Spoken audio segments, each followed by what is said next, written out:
Have you ever started a project you were incredibly passionate about, only to abandon it without explanation? In 2009, a film student named Alex was doing just that. He was all in on his senior project, a short film called Marble Hornets. Production was humming along. Everything seemed perfect. And then, suddenly, it wasn't. Alex canceled everything. He scrapped the entire film, packed it all away, and refused to talk about it with anyone. His friend, Jay, was completely baffled. Alex had lived and breathed this project. What could have possibly happened to make him drop it so completely? Months went by. Then, out of the blue, Alex handed Jay a box filled with dozens of tapes, all the raw footage from the film with a simple, chill instruction. Take these, burn them, and never speak to me about them again. Then he vanished from Jay's life. But Jay couldn't just burn them.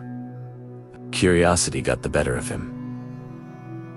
He had to know what went so wrong. He began the long, tedious process of going through tape after tape, hoping to find an answer. At first, it was exactly what you'd expect from a student film. Actors flubbing lines and rehearsing scenes. Alex scouting for locations. Just hours of behind-the-scenes material. It was mundane, almost boring. But then, Jay noticed something. In the background of a shot, almost hidden in the trees, was a figure. A man, unnaturally tall, dressed in a dark suit, and the most unsettling part, a Adino face. Just a blank, white void, where his features should have been. Jay brushed it off at first. A weird bystander, maybe a prank. But then the figure appeared again, in a different shot, on a different day, at a different location, always in the distance. Always just watching. The crew and actors on screen seemed completely oblivious. No one ever mentioned seeing this bizarre, tall man. It was like he was only visible to the camera. This is where the mystery deepens. Mixed in with the production tapes were Alex's personal recordings, video diaries he shot outside of the film set. The tone of these tapes was completely different.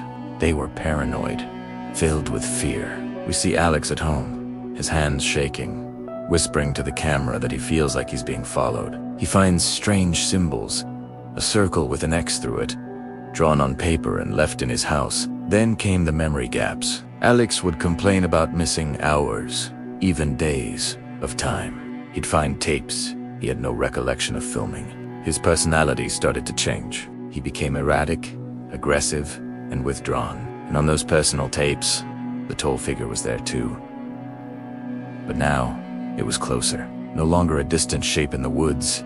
It was standing outside his window at night. In one terrifying clip, it was standing in the corner of his bedroom while he slept, a silent, faceless sentinel. Realizing this was something more than just a failed film project, Jay decided he couldn't keep this to himself. He started uploading the edited footage to a YouTube channel he called Marble Hornets, sharing his investigation with the world. He hoped someone out there could help him piece together what had happened to his friend, Alex.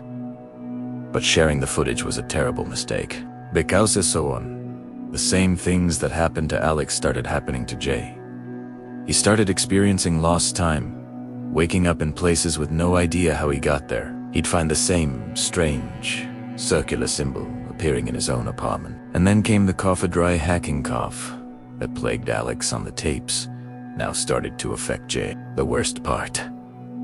The entity, which the growing online community had dubbed the Operator, was no longer confined to Alex's old tapes. Jay would review his own footage he had just shot, and find the tall, faceless figure in the background. It wasn't just Alex's story anymore. It was following him now. The Marble Hornets entries transformed from a retrospective investigation into a desperate, real-time chronicle of survival. Jay was on the run, trying to understand this entity, while simultaneously trying to escape it. Along the way, others got pulled into the mystery.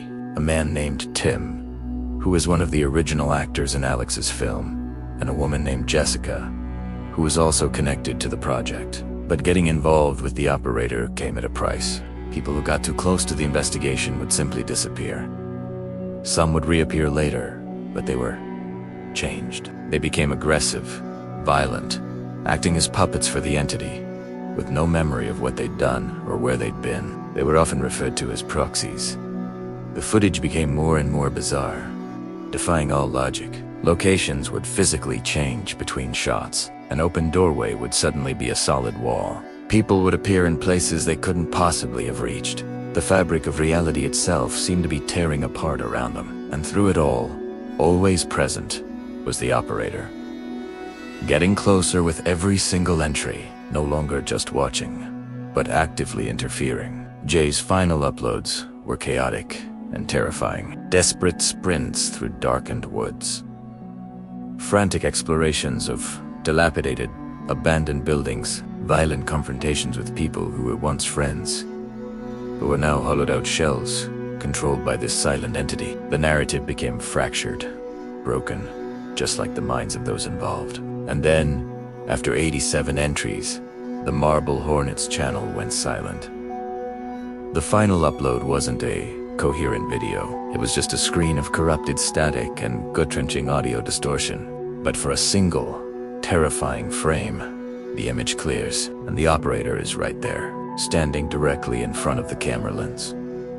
So close, you could almost reach out and touch the blank, smooth surface where a face was supposed to be. And then, nothing. The Marble Hornets channel is still online today, a digital ghost story left for anyone to find. It is a perfect example of found footage horror that blurs the line between a fictional story and a terrifying reality. It serves as a stark warning. Some mysteries are better left unsolved.